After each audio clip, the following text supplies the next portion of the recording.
Askan Lobito kí ló kàn wá Ọdúnladé Adékọ́lá àti Ibrahim Chatta nínú àwòrán.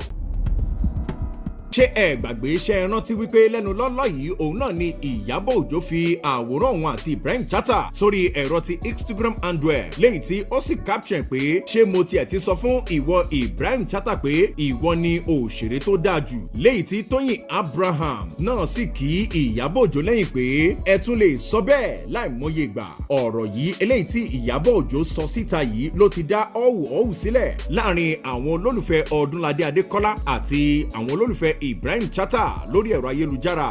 àmọ́ àwòrán rèé tí òun sọ wípé kí ló kan irú àwa yìí, níbi tí Ọdúnladé Adékọ́lá ti fi àwòrán òun àti Ibrahim Chatta sórí ẹ̀rọ Instagram handle ní location eré tuntun kan tí wọ́n ń pòpọ̀ lọ́wọ́. ẹ̀sìn mi agbájá àwọ̀ ọjà Ibrahim Chatta àti Ọdúnladé Adékọ́lá ló ń kí ẹ̀yin olólùfẹ́ wọn lórí Instagram pẹ̀lú àwòrán eléyìí tó ta sánsán.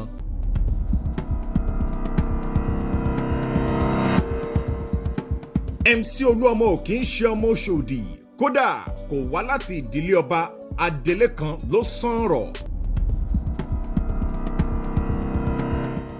Adélé kan ní Ọ̀ṣọ́dì Alhaji Biliaminu Adisa, àwọn náà ni wọ́n ti sán yanyayanya pé ṣé ẹ̀yin rí Musiliu Akínsànyà lẹ́ni tó jẹ́ alága fún ẹgbẹ́ àwọn awakọ̀ ní ìpínlẹ̀ Èkó kì í ṣe ọmọ oyè nínú ìdílé méjì eléyìí tó ń jọba ní agbègbè Ọ̀ṣọ́dì ní ìpínlẹ̀ Èkó, àti pé kì í ṣe ọmọ Ọ̀ṣọ́dì gan pàtó. Alhaji Biliaminu Adisa Akínọlá ló sọ ọ̀rọ̀ pẹ̀lú akin níbi ìfọ̀rọ̀wánilẹ́nuwò kan eléyìí tí wọ́n ṣe pẹ̀lú ìwé ìròyìn ti Nigerian Tribune, léyìí tí wọ́n fi ń sán bàtà ọ̀rọ̀ sétí aráyé pé MC Olúọmọ ò kì í ṣe ọmọ Ọ̀ṣọ́dì, tó túmọ̀ sí pé kò lè jọba. ó lè jọba l'Ọ̀ṣọ́dì. Adélé ló lé ọ̀rọ̀ náà kalẹ̀ sétí aráyé.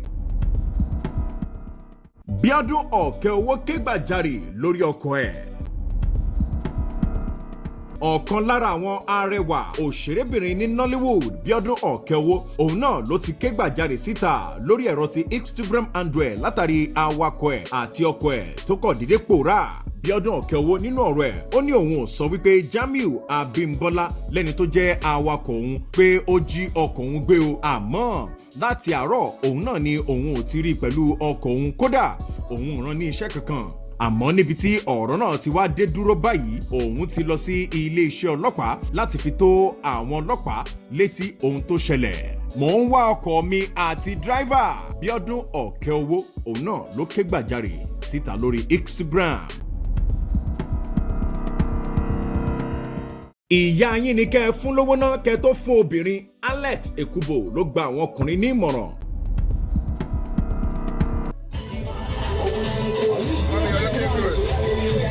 ìlú mọ̀ká arẹwà ọkùnrin tó tún jẹ́ òṣèré ní Nollywood, Alex Ekubo ló ti gba àwọn ọkùnrin ní ìmọ̀ràn pé kẹ́ ẹ tó fún àwọn obìnrin lówó ẹ fún ìyá yín ná. Alex Ekubo ló sọ ọ̀rọ̀ yìí di mímọ̀ lórí ìkànnì ti Instagram handle níbi tí ó ti fi àwòrán òun àti ìyá tó bí lọ́mọ síta eléyìí tí wọ́n wà níbi òde kan. nínú ọ̀rọ̀ ẹ̀ ó ní ẹ̀yin tèmi nítòótọ́ ẹ tọ́jú àwọn òbí yín nítorí wọn ò ní wà láàyè títí láì. lẹ́yìn èyí ló ti wá ní iṣẹ́ rí ẹ̀yin ọkùnrin tí ẹ kò tiẹ̀ kúndùn láti máa fún obìnrin lówó. ó ní ìyẹn náà dà, àmọ́ mo fẹ́ kẹ́ ẹ rántí wípé o ṣé ọmọ mi ó ju o ṣé bèbí lọ. Alex Ekubo òun náà ló bọwọ́ ọ̀rọ̀ pẹ̀lú àwọn ọkùnrin. jọ̀ọ́ ṣé wàá fẹ́ mi tọ́ọ̀ṣì Big Brother Naija dẹnu ìfẹ́ kọ ọ̀rẹ́bìnrin ẹ̀.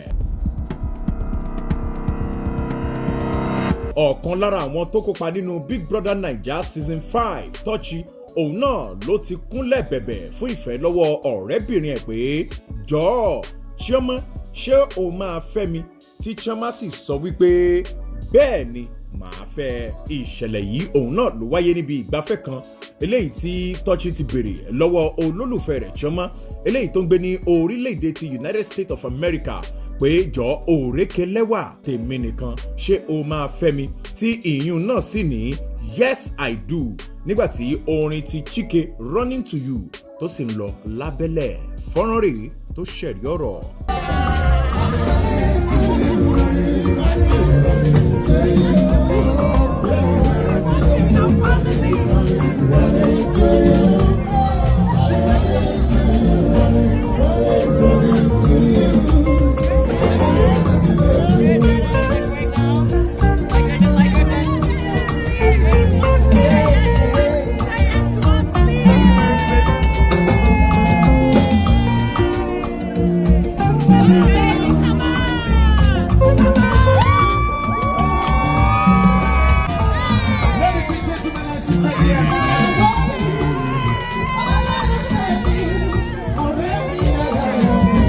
Forever.